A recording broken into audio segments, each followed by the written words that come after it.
Hello everyone, my name is Lowko and welcome to the grand finals of the LiuLi Cup. This is a $7,000 series, a best of 7 between the #1 Protoss from Europe going up against the #1 Terran. Now spawning right here in the bottom left hand corner, we have that Terran player. He's the world champion of StarCraft 2 and he goes by the name of Clem. His opponent all the way in the opposite corner with the red Protoss probes. We have none other than MaxPax. Now, I've been casting a lot of matches from this particular tournament over the last couple of weeks. And all of the players that I think most of us expected to do really well, I mean, leading up to the grand finals, they have been eliminated. Dark played in this, Raynor played in this, Hero played in this, Serral played in this too. All of them are eliminated, and it now comes down to these two legends. Now, of course, this entire tournament is played online.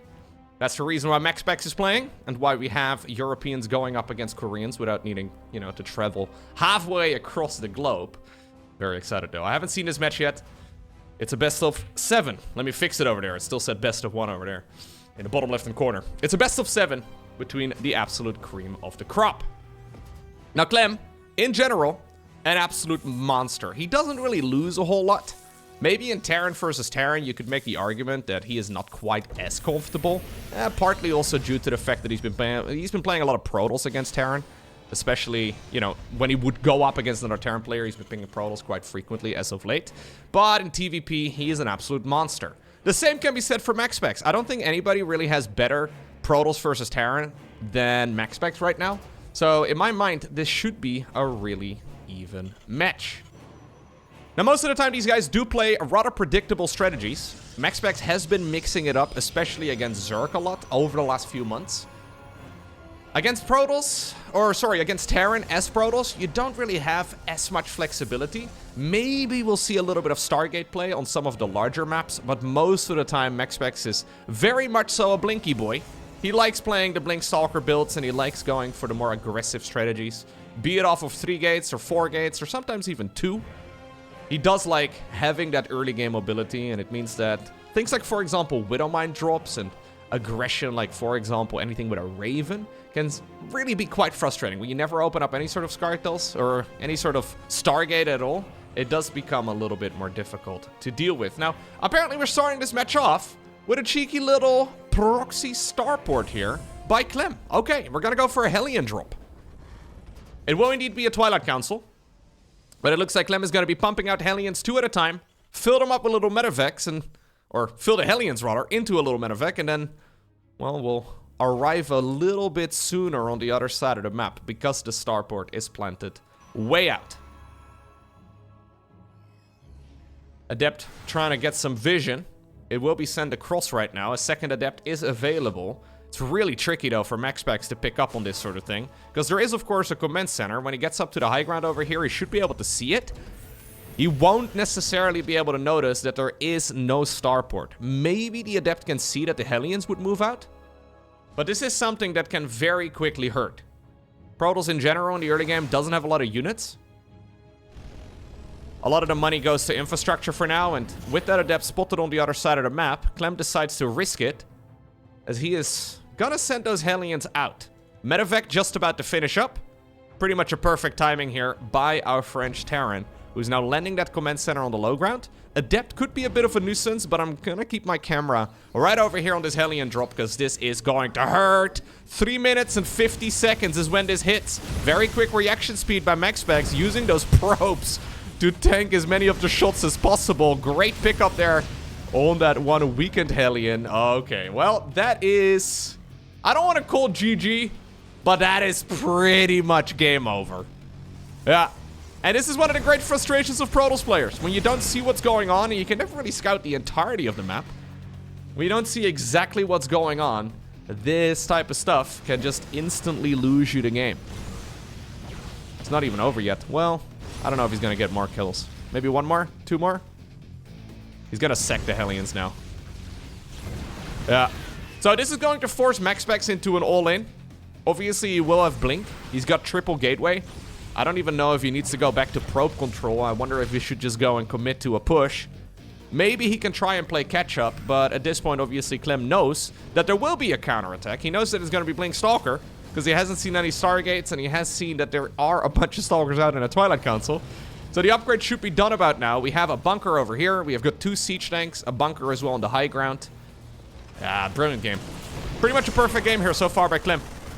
He did take a bit of damage at home to that one adept, but yeah, this should be smooth sailing moving forward. Now, if you look at the worker count alone, this game doesn't look that dramatic. Problem is, at this stage in the game, Protoss is supposed to have a 3rd Nexus going. They're supposed to be able to tech up as well, and they're supposed to have, well, more workers than the Terran. So, alright, one siege tank goes down, but I think that's about the best he's ever going to get. If anybody can get back into this, it would be MaxPax. But this is just one of those situations where Clem is significantly ahead, and Clem is not really known for making very significant blunders. Yeah, MaxPax needs to kill like 20 workers. And I don't think that's going to happen. No, GG. And just like that, we already find ourselves in game number 2. This time around, it's on Ley Lines. A high-risk, high-reward strategy from Clem, working out brilliantly. It is definitely not his preferred strategy for this matchup, but I like that he mixes it in from time to time, because it's definitely not good if you go for a Hellion drop in like half of your games, or even more than that. But if you mix it in every once in a while, especially when you're playing a best of 7, it can be incredibly powerful. Because, again, Protoss can't really check everything. You can't really see whether or not there's a starport inside of the main base of the Terran, or whether or not there's a... You can't really see the entire map, right? Maybe if you see the Hellion move out, or you can get a bit more vision. It's also obviously a lot easier when you do open up with an Oracle, for example, right? Because you can just, well, snipe those Hellions before they really deal a tremendous amount of damage. But that was a well thought out game. Obviously, Clem and MaxPax play against each other all the freaking time. So Clem is well aware of MaxPax's tendencies, and he does like to go for that Twilight Council build more often than not. Whoa. Whoa, did you see that adept? Sorry, I gotta back up here. That adept was doing some cool little backpedaling. I don't know if that is something we're gonna be able to recreate. Okay, hold up. It was leaning back. Can we see that again? Throw the grenade. Here he goes. Woo! Yeah, buddy! Okay. Well, anyways. It did not get sniped. But it did go full Michael Jackson on us. Yeah. Hee hee! Ow! This is what the adept shouted. Billie Jean,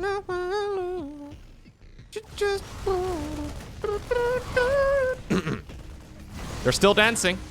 One of the adept goes down. A little bit of damage as well, though. One Marine going down, and obviously also forcing out a bunker. It will be a Raven this time around. Starport inside of the main. And obviously, if you are aggressive here as Protoss, right? If you're constantly hitting the Terran player in the face, Terran is also forced to show you what they are actually building. So you can't just be hiding a bunch of Hellions here as Terran in this type of game. If you're aggressive, Protoss can, well, force you to reveal your hand, because otherwise they will kill your economy. One of the adepts, somehow, I think this is the Jackson adept right over here. It snuck through the cracks. The depot was down, and it's gonna try and just maximize its damage. A little bit of a nuisance. It's gonna try and moonwalk to the other side of the base. Ow! Where did it go? Nobody knows. Did it die? Nope. Oh my god, dude. It just moonwalked out of the base. Do the lean. Can you do the lean? The one where, you know, it doesn't look okay, it's not gonna do that. Where'd the Raven go? Raven's still hanging out at home. Clem just really playing a more safe game this time around. So, MaxPax gets away with a nice and early third Nexus. He's gonna go into the triple gate. Really, pretty much the identical strat to what he was did Jackson do? Yeah. It's no longer around. Pretty much the exact same build as MaxPax wanted to play in the previous game. It's just that he had lost like 15 workers at this stage. So you can sort of compare the worker counts here in just a moment, and also just the general setup, right? Third Nexus going down nice and early. Obviously, Terran did not commit to anything hyper-aggressive early on, meaning that there is going to be a counter-attack here at some point in the future. But for now, Clem really just playing this relatively laid back. He's pretending like he wants to go for a third command center, but he doesn't actually have a third CC. Instead, he's been making an awful lot of troops. It will still be a little while, though, until Stimpack is done and +1 infantry attacks and combat shields and all the rest of it. He's got some nice staying power. Blink is done, so even if the Protoss player overextends a bit, I mean, you don't really want to be taking 2 siege tank shells to the face. Clem, gotta get checked here. No third command center in this location. Stalkers are gonna just take a little walk. Yeah, they're gonna follow in the footsteps of the adept from earlier, taking the pilgrimage to the Terran base. So you know what? I mean, a counterattack from Terran is going to hurt, but this is an awful lot of damage done here by Protoss. I don't think he can really easily recall or blink out of here. A lot of those Stalkers are very low, and at that point they would just get sniped. So I think it's all about maximizing damage. Okay, can we get one? Ah, nice targeting. That is some nice clicking there by Clem in the end, but that was still certainly not a good exchange there for our Terran player. He's now sitting at 60 workers versus 41. So MaxPax just tremendously ahead in that department. He's been using some time as well to build up that charge research. The +1 ground attacks is a bit late, but he should be able to hold any counterattack with relative ease, because Zealots just absolutely destroy it. Any attack right here with siege tanks is just... Zealots are just gonna swarm it. Zealots are basically like Zerglings that are more tanky in this kind of setup. 4th Nexus is coming up. I don't even think you need a 4th Nexus. He's thinking about it. Yeah, it's not quite necessary. But maybe park a probe over there, and if you need it, you can just build a Nexus in a pinch. Clem is super committed, though. There is only just now a 3rd CC going down. 7 minutes into the game. Clem needs to do something with his army, and he needs to do it very soon. This is still a vulnerable time, though, for our Protoss, because he doesn't yet have Colossi out, and he doesn't really have much of an army. So if you look right here at the army size graph, you can see that Terran, yeah, is doing okay. Give it another minute, though, because MaxPax has got way more economy. This is when those SCVs weren't mining, when they were running away. Oh, and actually, there's one more Zealots inside of the main, so maybe we'll see another peak here in just a moment. Going in favor of Max, but every minute right now that goes by, MaxPax pulls further and further ahead. So Clem realizes that he needs to go and do something. He needs to achieve something here, because Protoss is going to very rapidly outgrow him. Maybe this is the opportunity, but honestly, sniping a 4th Nexus? When you don't even have your own 3rd yet? I mean, it's the beginning of something. Got to be starting something. But I think Clem needs to be the man in the mirror, you know? He needs to look in the mirror and realize that if he doesn't have a 3rd, then how in the world is the Billie Jean gonna be as... Okay, no, I gotta work on that one. No, that doesn't make any sense. Anyways, the Nexus may very well fall, if that. No, we are sending the Zealots from the other side of the map all the way back home as well. Brilliant game by Max. Oh, one more Zealot gets donated. Yep, another one. Alright. Get up, get on there. He's just such a bully. MaxPax has become an absolute bully. When he's ahead in a game of StarCraft, he just looks so difficult to stop. This is where I think MaxPax is the absolute best Protoss for sure. Just relentless aggression, reading the game brilliantly, great timings on all of the tech transitions. Clem did not stand a chance. Next up, we find ourselves on Whispers of Gold. Now, I was fast-forwarding to my conventional 2-minute mark, and then I noticed a cheeky little SCV making a move across the map. Don't think it's gonna be too aggressive. Nah, we're just gonna give a little engineering bay gift. Yeah. Aww. That's sweet. Whenever Terrans put it this far to the side, I'm always a little scared that it doesn't even block a Nexus. But this is still going to definitely block a Nexus. One day, we'll see a Terran building an engineering bay just way outside here, and Protoss just plants down the Nexus, and it's really awkward. Anyways, it is going to be blocking that expansion for now, and Max will be opting to go for the one over here at the bottom. But look at that pesky SCV still being a bit of a jerk. And so far, this series is all about who can be the bigger jerk. Yeah. That's effectively how the Terran versus Protoss matchup is won. Who can be the bigger bully? These two are always fun to watch, though, because they play so aggressively. There's a lot of games of TVP where both players are sort of sitting back, and they're just kind of having a good time, and they're, you know, throwing some troops at each other, but not really that frequently. MaxPax and Clem are just, well, ready to go. from the very start of the match, and it will send whatever troop they have straight across. This is a relatively small but important part of this matchup. It rarely happens these days, man. There's so few mistakes made at a high level now that we almost forget that they exist. But remember back in the day when Protoss players would try to wall off like this against a Reaper, and then they would get an Adept stuck right over there? Small moves, small mistakes with very significant consequences. Twilight Council once again. So MaxPax not really mixing anything up. Maybe when we get to like the King's Coves, like the Abyssal Reefs, that sort of map, maybe he'll mix it up then. But on the smaller rush distance maps, apparently we are not gonna go for any sort of Stargate.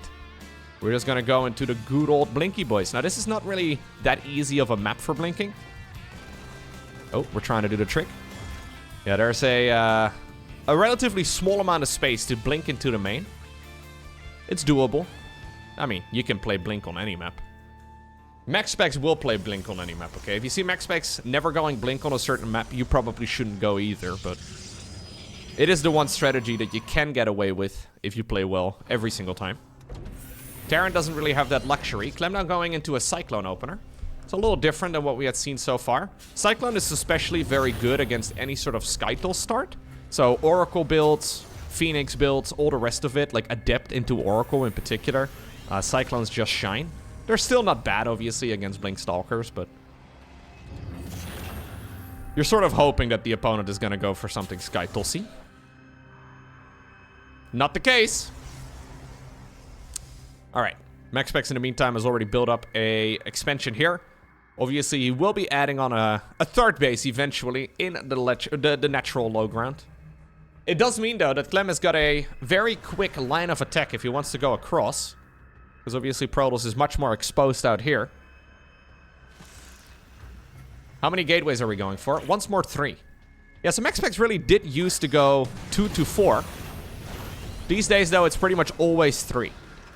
Back in the day, you would go 4 gateways every time and go maximum aggression with the Blink Stalker. Then for a little while, I used to play 2 gateways into a third. Like a third base, that is.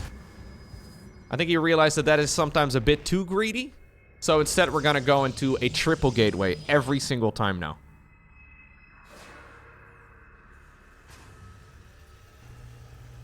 Yeah, it's the perfect balance of being able to be aggressive, still have a good economy, but also have enough Stalkers for base defense if you need it. Alright, the Adepts get loaded up into the Prism. Stalkers are ready to go into the main. Oh, not this guy, though. This guy awkwardly blinked in the wrong direction.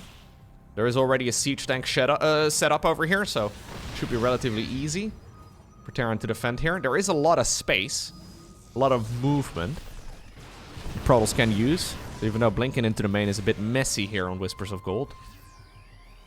It is still very doable. Oh, he's going to try and see if maybe he can jump in over there, getting the siege tank to do some friendly fire, but he decides better of it. Yeah, MaxPax is sightseeing for the most part. Did he kill anything inside of the main base? Nah, nothing all too extreme. That was an interesting blink. He blinked forward, ready to pick up against a bunch of Marines. That's where you know, though, it's kind of a desperation setup, right? Like, you only get a handful of units at the absolute best. He wants to send in some of the Stalkers, I think, behind the natural mineral line. In the meantime, of course, that expansion here on the natural for Protoss has finished. Nah. And this is exactly why we don't see MaxPax opening up with 4 gates very often anymore. Clem is just too good at defending against it these days. MaxPax has directly trained every single Terran player to be better against this exact build. So, because of that, the 4-gate strategy is not that viable anymore. Because he's been winning too many games with it over the last few years. Everybody now knows how to deal with it. So instead, we're going to go into once more charge. Together with a Robo Bay. Colossi will be the name of the game once more. Clem going for the Holy Trinity of Terran upgrades. We've got the Stimpack. We've got the combat shields. We've got the +1 infantry weapons. And we will probably see the Frenchman move out as soon as those upgrades are done. Maybe a little bit before it. He can also just use it to secure a third, which he is building right now. It's a pretty late third, obviously. Certainly not super committed. But Terran doesn't really need a super fast third command center in this particular matchup. Oracle is going to scout out, because obviously MaxPax is wondering, like, what in the world are you actually going for right now? He hasn't seen much, but he sees the timing right now of the additional barracks, and he eventually also does see the CC over there on the low ground. And upon spotting it, he decides to go straight into a fourth Nexus. This is technically a little risky, because it means 4 less Zealots for the main fight. Ooh, getting the Raven there would have been big. Couple Zealots here trying to be a nuisance. This is MaxPax buying time. All he wants to do is buy as much time as possible. Force the Terran to siege up. Perfect. Backs up. I like it. Snipes the Raven there too, on his way out. Another force field. Another 2 force fields. Slices a couple of the units in half. Siege tanks get dropped behind it. Zealots get microed back. Clem has already been delayed like 2 warpins though, and that's exactly where these Zealots are coming from right now. He's thinking about collapsing on top of this. It's a little awkward because MaxPax did not realize that Clem was retreating. Loses maybe 2 to 3 Zealots there for free. Okay. Jimmy wanted to see if there was a 4th Nexus. Instead, well, he dies in a pretty cool way.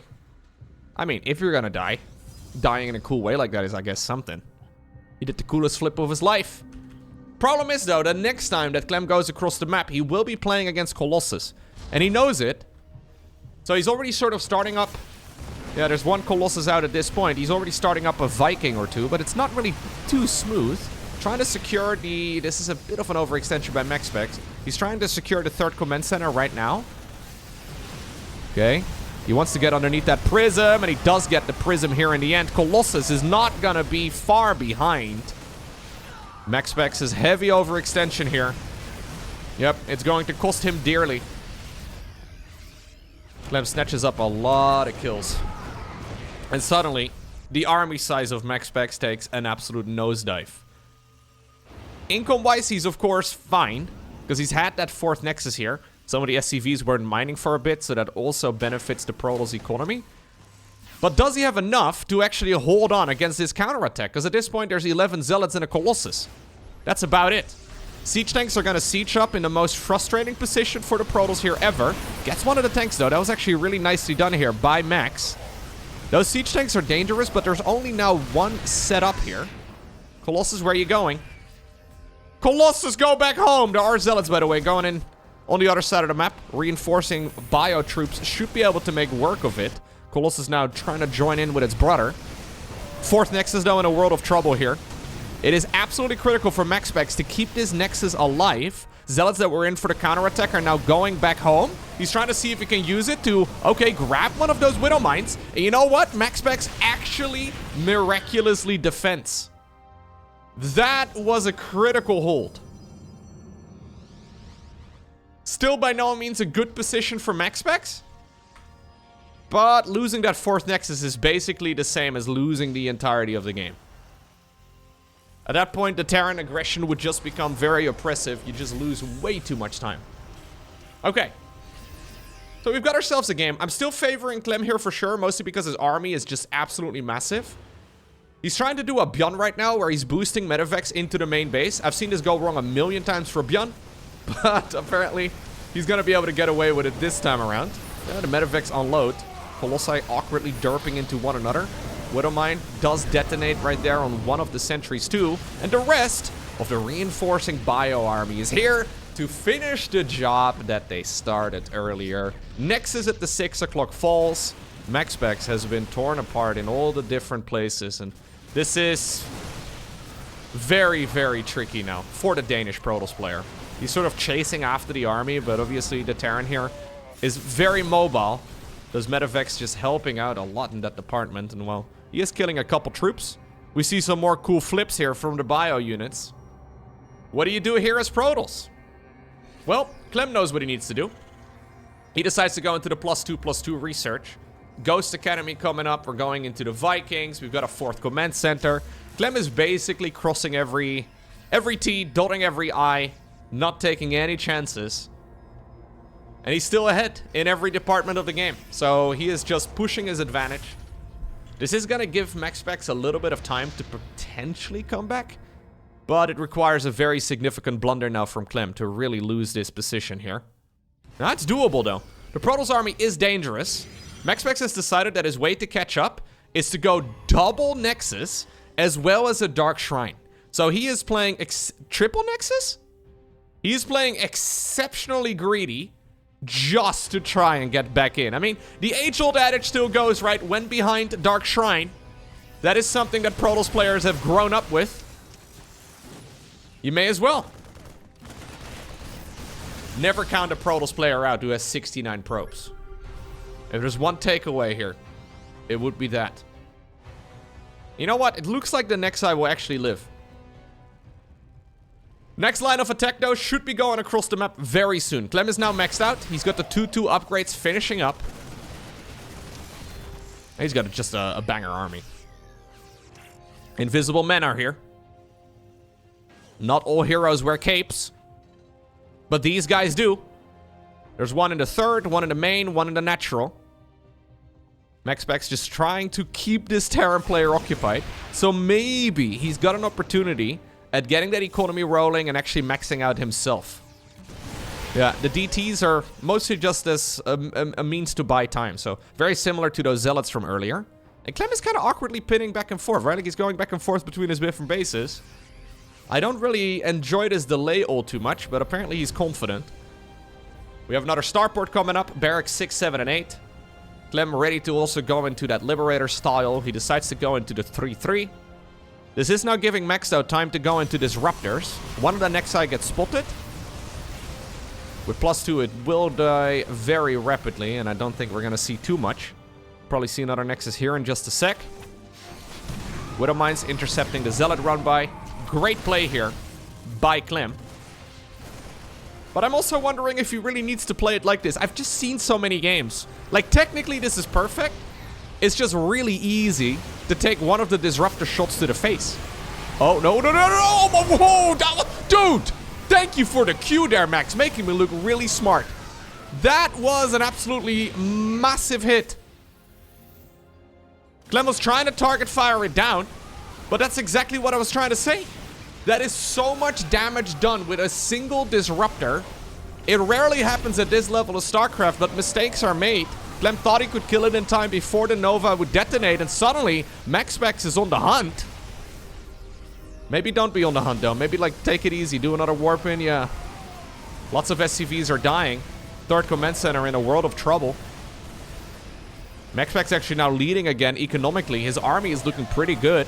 Upgrade-wise, he's not far behind. Honestly, can Clem even hold on here? He just doesn't have enough stuff. He's got all the transition points available, right? So he can go into Liberators and Ghosts and all the rest of it. Every Terran player's got a plan until they get, yeah, Novat in the face. A perfect example of why we see a lot of Terran players overcommit against Protoss. Right? Yeah, you may gain an advantage early on, but also Protoss has like 17 sources of splash damage. And if you take one Nova, one Storm, one like there's so many ways in which that Protoss late game army can mess you up, right? Compared to like the Blink Stalker and the Zealot army, like that one's real confident, real comfortable to play against. But when you're going up against a super complex late game ground toss, it's just so much damage that it can deal in a short amount of time. And that was certainly Clem's game to lose. But well done by MaxPax. He bought enough time, and apparently, yeah, Clem was not afraid to target fire down a Disruptor. And I really thought he had it, because he did it so confidently, right? Like, you don't want to doubt the top-level players. You see him targeting down the one Disruptor there, and you're like, well, I guess he's gonna get... And he didn't get it. Nope. No. Okay. We've got a double Reaper Hellion start here for Clem. This is not Terran versus Terran.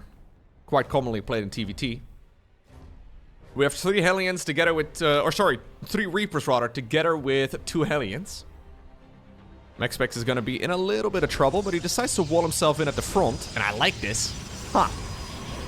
This is usually what Zerg players do against, like, Adept all-ins. Yeah, it's a temporary wall-up. No Evo Chamber available here for Protoss, but this works. Now there's a shield battery up, too. Okay. Clem, we gotta keep thinking here. The idea is fun, but if you do it completely scoutless and you don't really know where Protoss is positioning their structures, it does become a very tricky game. He decides to double down, actually. So he's going into the Cyclone now, too, together with a medevac. So he just wants to go into full aggression. MaxPax going into Blink Stalkers again. Yeah, MaxPax's build orders in this matchup are a bit boring. Just, it's the same thing every time, but he, you know, he does small deviations here and there, but broadly speaking, it's the same identical strat every single time. He just does it better than others. There's something to be said for that. Here's the medevac coming in. Prism is just about to be out, and that one is super useful. Is there enough for Terran to break through all of this? I'm not so sure. Blink is going to finish up in just a few seconds. Stalkers obviously pack a punch. Yeah. Clem needs to retreat immediately. Seems like Clem is a little angry here. That previous game really was his, but so far he's getting deflected. Now, there is a third Nexus coming up, and a medevac is awfully close. There's 6 Marines inside of this thing. 6 Marines can kill stuff reasonably quickly, especially since MaxPax is, of course, on the other side of the map. We do have 1 siege tank, but it's set up over there. Looks like the Marines indeed cannot kill that Nexus fast enough. Liberator sieged up in the main base, but what you really need over here is a tank. One just popped out of the factory. In the meantime, though, medevac and the Hellion go on to town on the other side of the map, trying to be as annoying as possible. MaxPax snipes the siege tank inside of the main base. Just taking a little bit more damage, picks up a little bit more, and gets on out of there. In the meantime, he's cleaning all of this up. The Hellion does get sniped in the end. 7 probes have gone down. Medevac has also fallen, though. And that means that these Marines should be easy pickings right now for the Danish Protoss player. And again, an exchange where Protoss comes out ahead. Yeah, he's only lost 3 Stalkers at this point. Really lovely micro. I always love it when you see, like, loads of aggression on the map, and then when MaxPax is retreating out of the main base, he's like, yeah, let me pick up 2 more SCVs, right? I trust that my units in the main and my units over at the third base will take care of themselves. I will micro just a little bit more over here, and it's a little bit of additional polish. Prism over here. Yeah, this is going to be near impossible to stop right now for Clem. What in the world are you going to do against this Stalker count? Protoss has a bigger economy. Protoss has fantastic upgrades. Charge is going to be next. GG gets gold. MaxPax obtains another point.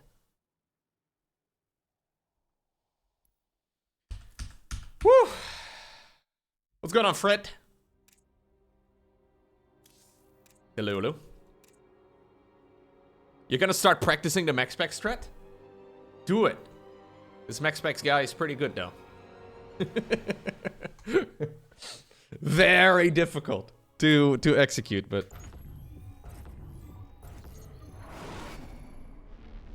okay. And that means we have now got match point for MaxPax. MaxPax. Max point. God, I've been casting MaxPax games for years now at this point, and I've never made that pun before.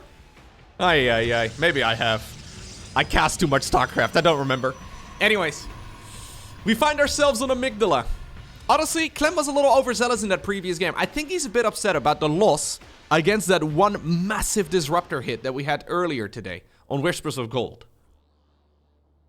That previous game did not really look like Clem. That looked like the Clem who's going up against, I don't know, like, say you're playing an online tournament and you're Clem and you go up against like a Diamond League Protoss in round 1 and you just kind of want to get the game over with. That seems to be the strategy that Clem would go for at that point in time. Ooh. He wants to go for a proxy barracks on the other side of the map. That was almost a disaster. Lucky for him, the probe did not see. But if the probe would have spotted it, it would have been an absolute disaster here for the Terran. That just slows everything down. I guess you can just build a command center at that point and be okay. Either way, it's once more a very committed early game push here by our Terran. And this is the type of stuff that MaxPax will deal with day in and day out on the ladder. Like, MaxPax plays against a lot of random opponents on the ladder. He's really refined his early game build a ton. I don't think it really has any particular weakness. There's a chance, I guess, if he doesn't scout it, that this is the type of build order that can really catch you off guard. Yeah, we're gonna go straight into Attack Lab 2. So Clem going for a delayed Marauder attack. Which can definitely work, don't get me wrong. Obviously, Blink Stalkers are just not that easy. Like, you don't get Blink done here in time in the first place, right? But Stalkers in general just not that great in the early game against Marauders in particular. So Concussive Shell's coming up. We're gonna have to see an all-out one base all-in here from Clem. Okay. MaxPax does not know. Oh, MaxPax is going for a proxy of his own. Really? This is not the MaxPax build? Back in the day, there was a strategy called the MaxPax build. This is not that, but this certainly has a lot of potential. Because obviously, there won't be a lot of... Oh, God. That was awkward. Clem didn't see. Okay, MaxPax immediately cancelled. He assumed that he had been spotted. Why are there 3 Marines marching, though? He's going to check right now. Decides to start up. Yeah, he realizes that something is off. He decides to start up 2 shield batteries over here at home. He doesn't have a ton of units. He's gonna just go into the main base here. Clem, lift the depot. No, Clem has just got his eyes set on this attack right over here. There are a load of shield batteries. Bunker Rush is also going to be the name of the game. Probes pulled away. Obviously, the Marauders can fight the Stalker straight up, but the Probes are not a bad pull here, mostly because the Marauders attack so slowly. And with this many shield batteries, there is just no way to hold. It doesn't happen very often, but I think Clem tilted in these last couple of games. Frustrated off of that game on Whispers of Gold, he decided to try some cheap strategies, and MaxPax is just too good. That means that the winner of the LiuLi Cup is none other than MaxPax, obtaining the victory 4-1 over Clem in the Grand Finals. GG, well done.